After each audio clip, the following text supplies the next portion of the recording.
Hello बच्चों, most welcome. बहुत स्वागत है आपका मेरे YouTube channel maths by NJ sir में।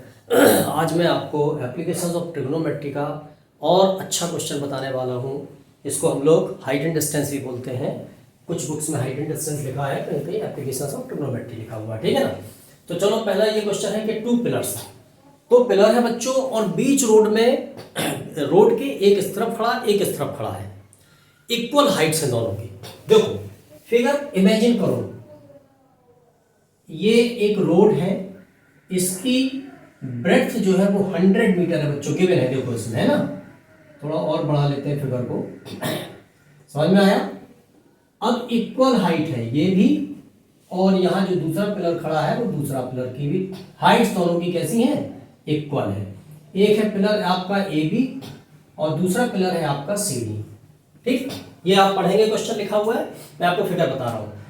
एक पॉइंट है इस पूरी रोड के बीच में, ये 100 मीटर चौड़ी रोड है, दिया है ना 100 मीटर, 80 दिया है, ये 100 मीटर है। ठीक है ना। इसके बीच में एक कोई पॉइंट है, मान के चलते हुए पॉइंट ये है, ये वाला पॉइंट पी है। ठीक, इसी रोड के बीच में है, एकदम एग्जैक्ट मिड नहीं कहा उसने, बीच में कहीं भी एक कोई पॉइंट है। जिस पॉइंट से इस पिलर के और इस पिलर के टॉप के एंगल ऑफ एलिवेशन 30 एंड 60 है। अब देखो आपको अलग दिख रहा होगा, जो एंगल ज्यादा ये जो पास में होगा वो एंगल बड़ा होगा, तो ये 60 होगा, दूसरी तरफ अपने आप 30 होगा।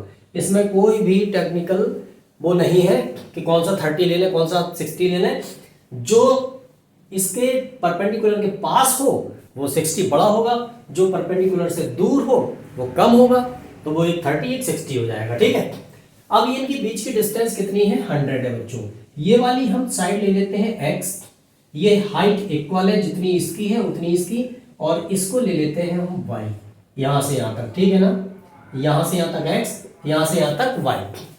अब देखो इसमें क्या करना है, सबसे पहले इस वाले ट्राइंगल ले लेंगे, ट्राइंगल ए बी पी में एक बार लेंगे, ए बी पी में दूसरी बार में लेंगे सी पी डी में।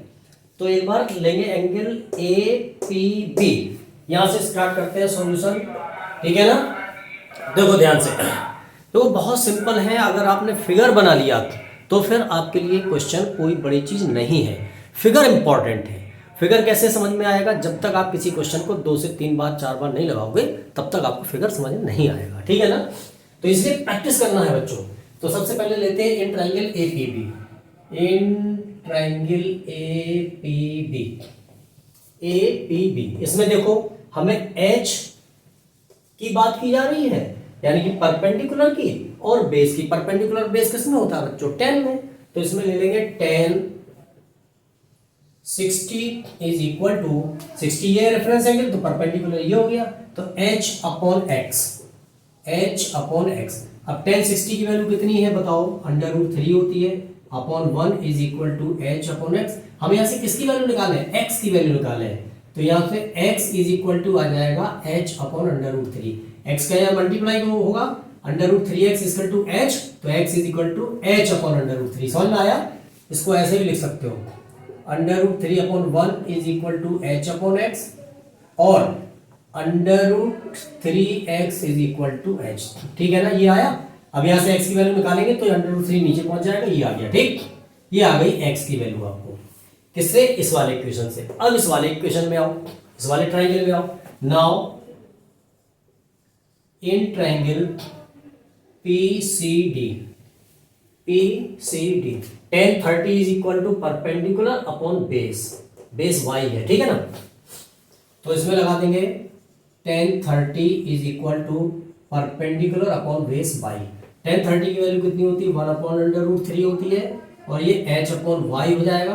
क्रॉस मल्टीप्लाई करेंगे तो y is equal to h √3 हो जाएगा। समझ में आया बात, सिंपल है इतनी दोनों। अब x की वैल्यू निकाल ली आपने, y की वैल्यू निकाल ली। सिर्फ देखो x और y, ये x है ये y है, दोनों x प्लस y को अगर मिला दिया जाए तो कितना हो जाएगा, 100 मीटर हो जाएगा ना। तो x plus y equal to 100। Put in the value of x is equal to इतना एंड y इक्वल टू इतना, यहाँ रख दो। x की वैल्यू रखो तो ये हो जाएगा h अपॉन √3, प्लस y की वैल्यू रखो तो ये हो जाएगा h √3, is equal to 100 upon 1 कर लो, एलसीएम आया √3, तो यहाँ से इसमें डिवाइड करेंगे 1 टाइम्स, 1 का इसमें मल्टीप्लाई करेंगे तो ये h प्लस इसका इसमें डिवाइड करेंगे तो √3, √3 का √3 मल्टीप्लाई करेंगे तो 3 और ये h is equal to 100 upon 1।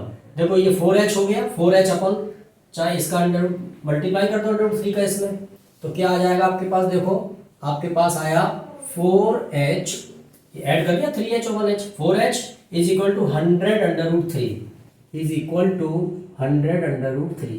4 से कट कर दो, ये 25 टाइम्स कट गया, तो h इज इक्वल टू 25 √3 आया। बच्चों √3 की वैल्यू दी है यहाँ पे, अगर दी है वैल्यू, जो वैल्यू दी है वही रखना है, अदरवाइज आपका आंसर यहीं समाप्त हो गया। अगर इसका √3 की वैल्यू रखने पर भी आप कैलकुलेशन में अगर थोड़ा सा भी गड़बड़ आपको लग रहा है तो आप यहीं छोड़ के आना, ठीक है ना, आंसर आपको यहाँ से भी करेक्ट हो जाएगा। √3 की वैल्यू रखो 1.732, इसका जब मल्टीप्लाई करो बच्चों, करो 25 का मल्टीप्लाई फटाफट, डायरेक्ट लिख रहा हूं मैं, 43.3 मीटर आ जाना चाहिए, ठीक है ना, यही आंसर है। समझ में आया, सिंपल है। ये दोनों इक्वल हाइट के पोल हैं दोनों, ये ध्यान रखना है, दोनों पोल्स की हाइट कैसी है, इक्वल है।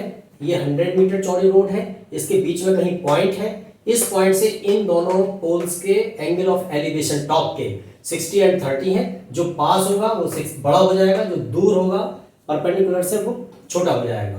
फिर x की वैल्यू निकाल ली 10 लगा करके, 10 लगा करके y की वैल्यू निकाली, दोनों को ऐड कर दिया, 100 की इक्वल कर दिया और आंसर आ गया। ठीक है, समझ में आया कैलकुलेशन। चलो आगे बढ़ते हैं जल्दी से।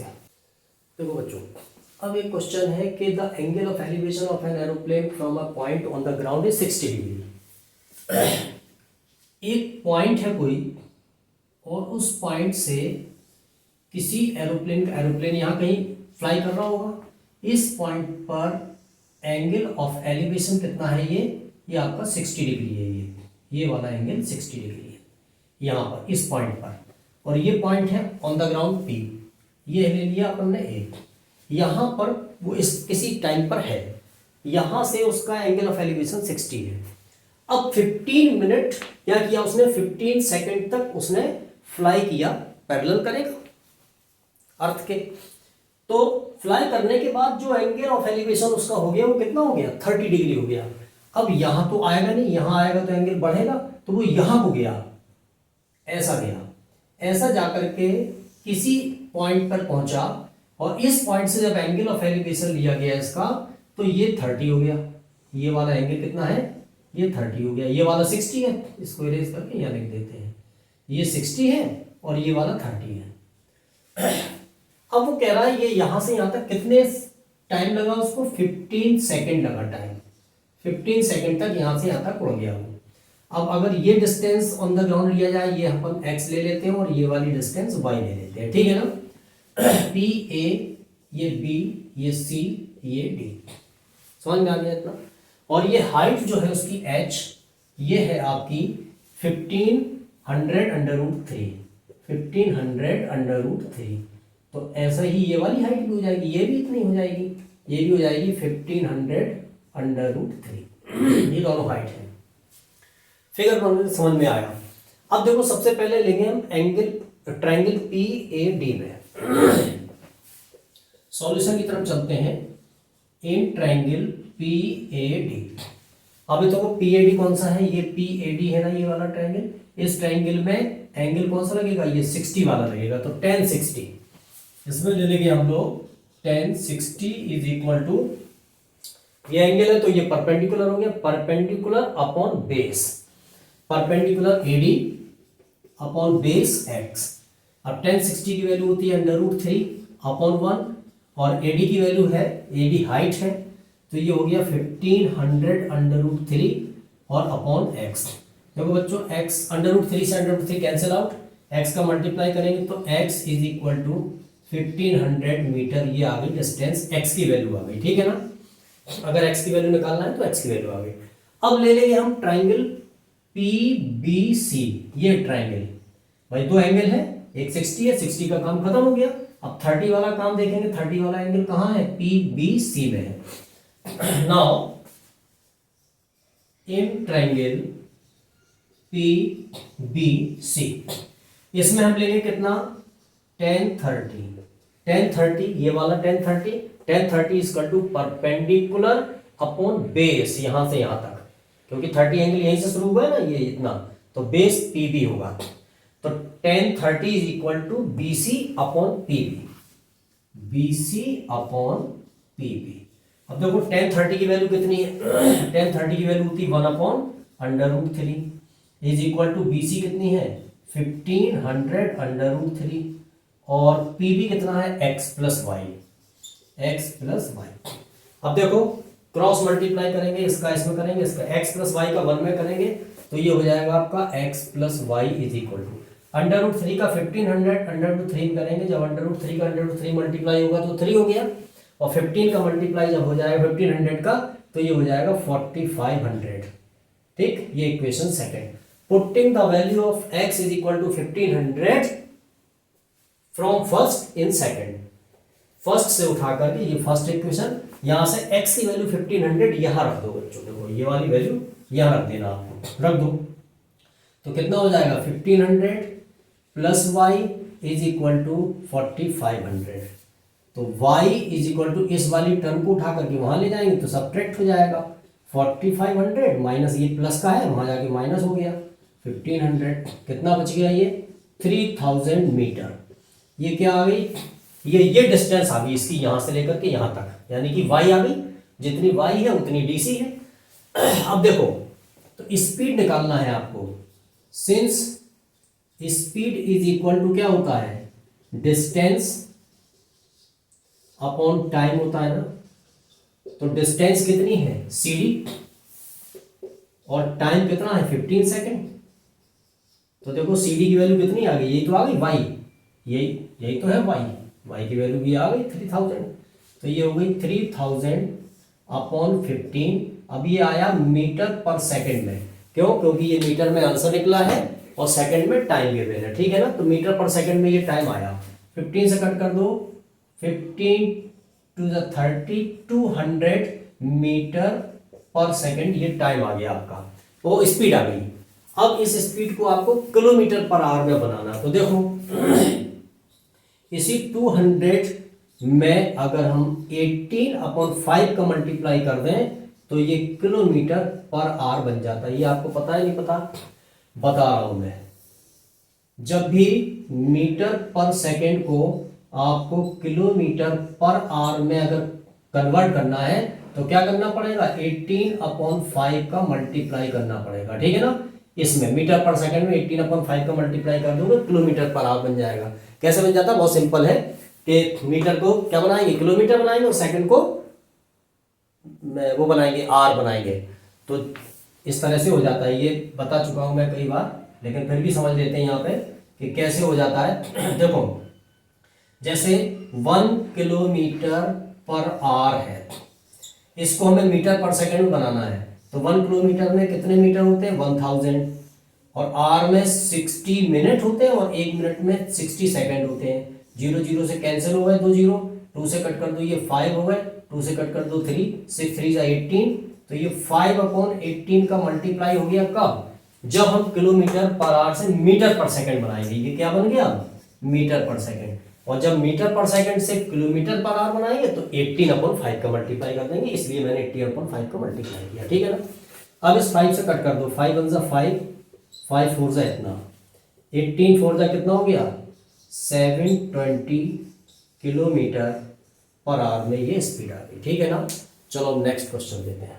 देखो एक क्वेश्चन और है, the angle of elevation and depression of the top and bottom of a tower, यानी कि from the building 60 metre high, एक बिल्डिंग है और एक टावर है, तो ऑब्वियसली ये बात सबको पता होना चाहिए कि टावर बड़ा होगा और बिल्डिंग छोटी होगी, ठीक है ना।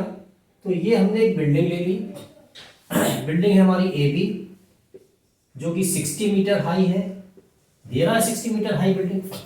अब इस बिल्डिंग के टॉप से एंगल ऑफ एलिवेशन, एलिवेशन कहां ऊपर होगा एंड डिप्रेशन कहां होगा नीचे होगा, किसके, the angle of elevation and depression from the top of the building, building के टॉप से, एलिवेशन किसका टावर के टॉप का एलिवेशन कितना है, ये 30 है बच्चों, और इसी टावर के फुट का जो एंगल ऑफ डिप्रेशन है वो कितना है, वो है 60, ठीक है ना, ये 60 है।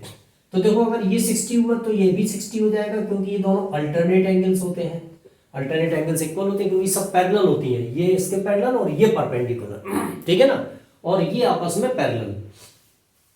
तो देखो ये ए बी है, ये है बिल्डिंग बच्चों, ठीक है ना, और ये है आपका tower, tower A B, tower है तुम्हारा सी डी। अब देखो अगर ये 60 मीटर हाई है तो ये भी 60 मीटर हाई हो जाएगी इतनी। अगर हम टावर की हाइट h ले लें तो ये वाली तुम्हारी जो बची ये कितनी है, h माइनस 60, ये कितनी हो जाएगी, ये हो जाएगी तुम्हारी h माइनस 60, कितनी, यहां से लेकर के इतनी, समझ में आ गई। अब अगर हम इसको अगर x ले लेते हैं तो ये भी x हो जाएगी, ये डिस्टेंस x तो ये भी x, फिगर आपका कंप्लीट हो गया, समझ में आया। 60 मीटर ऊंची बिल्डिंग है, इसके टॉप से किसी टावर के टॉप का एंगल ऑफ एलिवेशन 30 है, और इसी टावर के फुट का एंगल ऑफ डिप्रेशन 60 है, तो ये 60 तो ये भी 60 हो गया, ठीक है, ये लिखना पड़ेगा आपको। अब देखो दो ट्राइंगल आपको दिख रहे हैं, एक ट्राइंगल दिख रहा है ये वाला और एक ट्राइंगल दिख रहा है ये वाला। परपेंडिकुलर बेस की बात इसमें भी हो रही, परपेंडिकुलर बेस की बात इसमें भी हो रही, तो tan लगाना है, सीधी सी बात है। अब सॉल्यूशन की तरफ चलते हैं।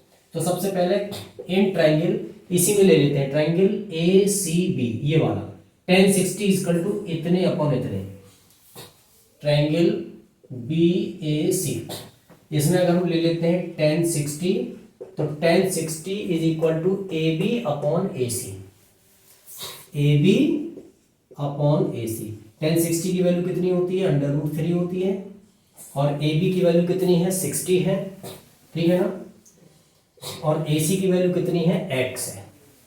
तो यहां से हमको x निकलने वाला है, क्रॉस मल्टीप्लाई करेंगे तो x इज इक्वल टू आ जाएगा 60 अपॉन √3, ठीक है ना।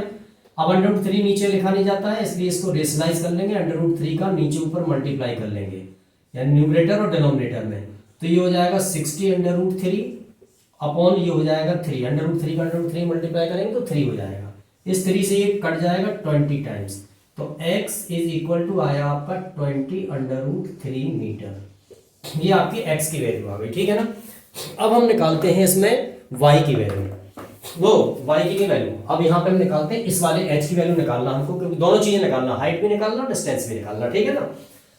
तो चलो अब देखो, अब लेते हैं हम इन ट्राइंगल B, इसको भी ले लो, E ले लो, BED, इन ट्राइंगल BED, इसमें भी हम tan ले लेंगे, तो tan 30 ये वाला tan 30 is equal to h minus 16 upon x, ये हो जाएगा आपका h माइनस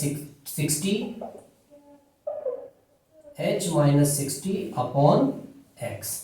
अब tan 30 की वैल्यू कितनी होती है, 1 अपॉन √3 होती है, is equal to h minus 60 upon x। देखो x की वैल्यू 20 √3 आ चुकी है, यहां रख देंगे x की वैल्यू, तो रखो ये 1 अपॉन √3 आया, ठीक है ना, ये आया आपका h माइनस 60 और अपॉन ये x आया, इस x की वैल्यू 20 √3 रख देंगे, रखो यहाँ पे 20 √3, इस √3 से √3 कैंसिल हो गया, 21 × 20 आया, is equal to h minus 60। अब इस 60 को यहाँ ले आओ, तो ये हो गया 20 प्लस 60, माइनस का था यहाँ पे प्लस का हो गया, इज इक्वल टू h, और h इज इक्वल टू कितना आ गया, 80 मीटर। ये तो आ गई बच्चों आपकी क्या हाइट, किसकी, टावर की हाइट आ गई, और x आपकी डिस्टेंस निकल ही चुकी है, ये डिस्टेंस आ गई इन दोनों के बीच की जो पूछा है ना, एंड डिस्टेंस ऑल्सो, डिस्टेंस आ गई ये 20 √3 मीटर, और उस टावर की हाइट आ गई h, and the height of the building क्या निकालना, find the difference between the height of the building, यानी कि ये भी निकालना है BD, ठीक है ना, इन दोनों का भी डिफरेंस निकालना है, y ले लो, y सिंपल है। अब देखो x आपके पास आ गई, ये भी आ गई आपकी, तो ED निकालो पहले कितनी है ED, therefore ED is equal to क्या हो जाएगी, CD माइनस CE, भाई हमें ED निकालना है, ED, यही वो जो ED लगी हुई है देश में लोगों के पीछे, यही ईडी निकालना है। ED is equal to CD में से सीई सब्ट्रैक्ट कर देते हैं। सी कितना है 60 है, ये कितना आया 80 आया, तो ये कितना निकल आएगा 20, सिंपल सी बात है। तो ये सीडी है 80 यानी कि जो निकला आपका एच माइनस सीई कितना है 60, तो ये आपका 20 निकल आया क्या ईडी, ईडी 20 आ गया। एक्स की वैल्यू आपके पास 20√3 है, आपको निकालना है वाई। तो देखो ऐसे निकालेंगे, इन ट्रायंगल बीईडी, इस ट्रायंगल में ये दिख रहा है आपका ट्रायंगल, ये वाला ट्रायंगल दिख रहा है, ये बीईडी में पाइथागोरस लगा क्योंकि परपेंडिकुलर होते हैं सारे।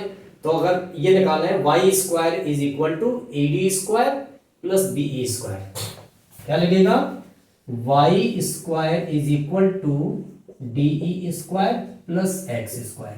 तो वाई स्क्वायर निकालना ही है आपको, ईडी आई आपकी कितनी 20 स्क्वायर, 20 स्क्वायर कर दो, और एक्स की वैल्यू कितनी है 20√3, तो ये 20√3 का स्क्वायर कर दो, तो ये हो गया आपका 400, और ये हो गया कितना 400, ये हो गया 1200, ऐड कर दो तो 1600 हो गया वाई स्क्वायर। स्क्वायर रूट ले लो तो ये वाई स्क्वायर का स्क्वायर रूट यहाँ और 1600 का स्क्वायर रूट यहाँ, तो वाई स्क्वायर का स्क्वायर रूट वाई, 1600 का कितना 40। तो ये आपकी वाई यानी कि इनकी डिफरेंस, हाइट का डिफरेंस जो है, ये भी वैसे तो ये निकाल दिया हमने, हाइट का डिफरेंस जो है वो x है, ठीक है ना, ये इनकी ये निकला ना ये, अब इसका हाइट 60 है, इसकी हाइट 20 कितना है, इसकी हाइट 80, तो डिफरेंस कितना हो गया 20 मीटर, ये निकल आया डिफरेंस। और ये निकल आया इनकी दोनों की हाइट अलग अलग, और ये निकल आया इनके टॉप के बीच की भी डिस्टेंस निकाल दी मैंने, सब निकाल दिया, इसमें नहीं पूछा था ये, लेकिन मैंने निकाल दिया पूरा, ठीक है ना, पूछा जा सकता है, ये क्वेश्चन एक हो गया। चलो अब अगला क्वेश्चन लेते हैं। देखो एक क्वेश्चन और है, observe from the top of 75 metre lighthouse. तो लाइट हाउस कहाँ होते हैं बच्चों, समुद्र में होते हैं। किस लिए होते हैं कि जो शिप आते हैं ना, उनके ऑब्जर्वेशन करने के लिए कि वो कितनी दूर है, कहाँ आ रहा है, डायरेक्शन क्या, उसको चेक किया जाता है, ठीक है ना। वो एक स्टेशन मान लो, ठीक है ना, समुद्री स्टेशन है जो कि शिप पर ऑब्जर्वेशन करता है, शिप को निगाह में रखता है। तो लाइट हाउस जो होगा वो इस तरह का है, एक पिलर होते हैं, कभी जाना समुद्र में घूमने तो आपको पता चलेगा। तो एक पिलर होता है जो कि समुद्र के बीचों बीच कहीं गड़ा होता है अपने देश की सीमा में, बहुत ऊंचा टावर होता है, ठीक है ना। अब इस लाइट हाउस से दो शिप को ऑब्जर्व किया जा रहा है, एक शिप ये है और दूसरा शिप ये है। कैसे मान लिया, आप कह सकते हो इधर उधर भी हो सकते हैं, पीछे भी हो सकता है, एक आगे भी हो सकता है, लेकिन क्वेश्चन में कह रहा है कि one ship is exactly behind the other, एक शिप दूसरे शिप के ठीक पीछे है, other on the same side of the light house, light house के एक ही तरफ है, या तो इस तरफ है दोनों या उस तरफ है, और वो दोनों भी एक पीछे एक है, यानी कि तीनों लाइट हाउस और दोनों से तीनों एक सीधी रेखा में है, ठीक है ना। तो देखो इस तरह से ये फिगर हमने इतना कंप्लीट कर लिया। अब वो कह रहा है the angle of depression from two ships, ठीक है ना, इन दोनों शिप्स के एंगल ऑफ डिप्रेशन, ये अब डिप्रेशन कहां बनाएंगे ऐसा, ठीक है ना। ये शिप, ये लाइट हाउस का टॉप है, पी क्यू लाइट हाउस है, इसको ले लो, एल ले लो या कुछ भी ले सकते हो। अब एंगल ऑफ डिप्रेशन यहां से देखा जाएगा इस शिप का, तो एंगल ऑफ डिप्रेशन इस शिप का कहां बनेगा, ये बनेगा, तो उतना ही ये हो जाएगा, ठीक है ना। इस वाले शिप का एंगल ऑफ डिप्रेशन कहां बनेगा, ये वाला, तो उतना ही ये हो जाएगा, ठीक है ना। ये मैं डबल कर दे रहा हूं जिससे आपको पता चले कि कौन सी किसके इक्वल है, ठीक। ये दोनों अल्टरनेट एंगल होते हैं, ये अल्टरनेट एंगल, ये भी अल्टरनेट एंगल्स इक्वल होते हैं, ठीक है ना। अब वो कह रहे हैं कितने 30 और 45, तो आप ऊपर कंफ्यूज हो सकते हो इस तरह के डिप्रेशन वाले एंगल में। मैं आपको बहुत सिंपल सा तरीका बता रहा हूँ, डिप्रेशन छोड़ो, आप नीचे आओ एंगल ऑफ एलिवेशन में। तो देखो जो कि फुट से दूर चलेंगे वो छोटा होगा, तो छोटा वाला 30, अब ये 30, तो दूसरा वाला अपने आप 45, बड़ा है 30 से 45, जितना पास जाते जाओगे एंगल बढ़ता चला जाएगा। तो आपको यहां मार्क करना है एंगल, और यही एंगल उठा करके यहां मार्क कर देना। अब ये किसके इक्वल है, इसके इक्वल है, तो यहाँ 45, ये 30 इसके इक्वल है, तो ये 30, समझ में आ गया। अब आपको पता नहीं चलेगा एग्जामिनर को कि पहले आपने ये लिखे थे कि ये लिखे थे, अब ये दोनों इक्वल हो गए। अब देखो निकालना क्या है, find the distance between the ship, ये निकालना है आपको, ये शिप्स की डिस्टेंस है x, आपको फाइंड आउट करना है। इसको बच्चों ले लेते हैं y, और ये आपकी जो हाइट है लाइट हाउस की ये 75 मीटर ऊंचाई है इसकी, ठीक है ना। अब तो सिंपल हो गया, फिगर बन गई तो फिर तो बहुत सिंपल हो गया। चलो अब ले लेते हैं, पहले तो इस वाले ट्रायंगल में ले लेते हैं, इस वाले ट्रायंगल में, ट्रायंगल बी क्यू पी में सॉल्यूशन की तरफ चलते हैं। Solution in triangle B P B Q P, ठीक है ना, बी क्यू पी। इसमें हम ले लेंगे क्या, tan 45, tan 45 is equal to perpendicular upon base P Q upon B Q, P Q upon B Q. Find the value of tan 45, 1 upon 1, और P Q की वैल्यू कितनी है 75, बी क्यू की वैल्यू कितनी है y, क्रॉस मल्टीप्लाई कर दो तो y इज इक्वल टू कितना आ जाएगा 75 मीटर। ये तो आ गया 75 मीटर ये वाली डिस्टेंस, ठीक है ना। हमको क्या निकालना है, x निकालना है। नाउ अब किस वाले ट्रायंगल में चलेंगे, दिमाग लगाओ, in triangle A Q P. अब tan 30 लगाएंगे in triangle A Q P, ठीक है ना। लगाओ उसमें tan 30, tan 30 is equal to, tan 30 is equal to P Q upon A Q, P Q upon A Q. तो वैल्यू ऑफ 30 tan 30 कितनी होती है 1 अपॉन √3, और पी क्यू की वैल्यू है कितनी 75, और ए क्यू की वैल्यू है बच्चों x प्लस वाई। तो इसकी जगह लिखेंगे x plus y, cross multiply कर देंगे तो x plus y equal to 75 √3, ठीक है ना। तो यहीं पे कर देंगे x plus y is equal to 75 √3, ये इक्वेशन हो गया सेकंड आपका, ठीक है ना। अब देखो फर्स्ट इक्वेशन किसकी y की वैल्यू है ना, ये आपका इक्वेशन हो गया फर्स्ट, ठीक है ना। तो put in the value of y is equal to 75 in equation second. यहां पर सिंस x प्लस वाई कितना है 75 √3 है ना, और y की वैल्यू कितनी है 75, यहां रख दो, ये y की वैल्यू यहां रख दो। तो x plus 75 is equal to 75 √3। अब इस 75 को ट्रांसपोज करके उस तरफ ले जाओ, तो ये x इज इक्वल टू 75 √3 वहां है ही ऑलरेडी, ये 75 वहां पहुंच गया तो -75 हो गया। अब क्या चीज कॉमन आ गई 75, डिवाइड करेंगे इस वाली टर्म में 75 का तो √3 बचेगा, माइनस ये लगा हुआ है 75 का इसमें डिवाइड करेंगे तो 1 आ गया। समझ में आया। अगर अब इसमें √3 की वैल्यू भी गिवन है, हो सकती है, अगर है 1.73 ऐसा कहीं दिया है, ठीक है ना। √3 की वैल्यू अगर 1.73 दी है, अगर दिया हो तो ठीक है, नहीं तो आप यही आंसर लिख करके आएंगे, ये भी आंसर आपका माना जाएगा। अब अगर √3 की वैल्यू दी है तो आपको क्या करेंगे आप, तो इसमें वैल्यू रख देंगे 75, √3 की वैल्यू रखो 1.73 माइनस 1। आगे सॉल्व करेंगे 75। अब देखो 1.73 में से 1 सब्ट्रैक्ट कर देंगे तो 0.73 रह जाएगा, 73 रह जाएगा। अब इसका ऐसे मल्टीप्लाई करेंगे, मल्टीप्लाई करोगे तो आप तो ये आ जाएगा 54.75, ठीक है ना। x x x x, ये तो पूछा गया था, ये आपका आंसर आ गया क्या, डिस्टेंस बिटवीन टू शिप्स, ठीक है ना। इन दोनों शिप्स के, ये शिप्स जो ए और बी हैं, इन दोनों के बीच की डिस्टेंस x थी और ये आ गई 54.75 मीटर। बच्चों ठीक है, समझ में आया। अब नेक्स्ट वीडियो में हाइट एंड डिस्टेंस पे कई वीडियो होने वाले हैं, तो धीरे धीरे पढ़ेंगे। छोटे छोटे क्वेश्चन है सारे, लेकिन बहुत अच्छे क्वेश्चन है, ये सारे इंपॉर्टेंट हैं, जो कि आपके किसी ना किसी ईयर में, पिछले 5-6 साल में किसी ना किसी ईयर में आ चुके हैं ये क्वेश्चन। इसलिए ये इंपॉर्टेंट है, पढ़ना है, मेहनत से पढ़ना है, लाइक करना है, शेयर करना है, सब्सक्राइब करना बिल्कुल नहीं भूलना। नेक्स्ट वीडियो में मिलते हैं।